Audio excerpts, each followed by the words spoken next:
নবীদের বৈশিষ্ট্য হচ্ছে নবীরা যেখানে মারা যায় ওখানেই কবর দিতে হয়। জানেন এটা? বিষ্ণু ইসলাম মারা গিয়েছিলেন আম্মাজান আয়েশা রাদিয়াল্লাহু তাআলা আনহার ঘরে, ফলে ওখানেই বিষ্ণু ইসলামের কবর হয়েছে। এবং ওই কবর দেওয়া ঘরের ভেতরে আম্মাজান আয়েশা রাদিয়াল্লাহু তাআলা আনহা যতদিন বেঁচে ছিলেন ওখানেই ছিলেন কবরের পাশে। এরপরে বাবা মারা গেলেন আবু বকর, বিষ্ণু ইসলামের পাশে কবর দেয়া হলো, বাবা আর স্বামীর পাশেই থাকলেন।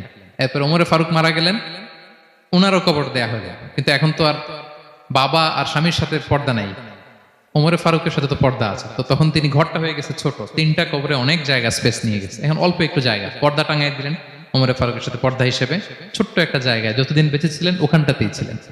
তাহলে রাসূল সাল্লাল্লাহু আলাইহি ওয়াসাল্লামের কবরটা হচ্ছে আম্মাজান আয়েশা রাদিয়াল্লাহু তাআলা আনহার ঘরের ভেতরেই। আপনারা মসজিদে নববী যারা ভিজিট করেছেন তারা জানেন যে আপনারা যখন কিবলামুখী হয়ে নামাজ পড়েন, বাম দিকে বিষ্ণু ইসলামের কবর, সেখানে রাসূল সাল্লাল্লাহু আলাইহি ওয়াসাল্লামের পাশে আবু বকর এবং ওমরে ফারুক রাদিয়াল্লাহু তাআলা আনহুমা শুয়ে আছেন।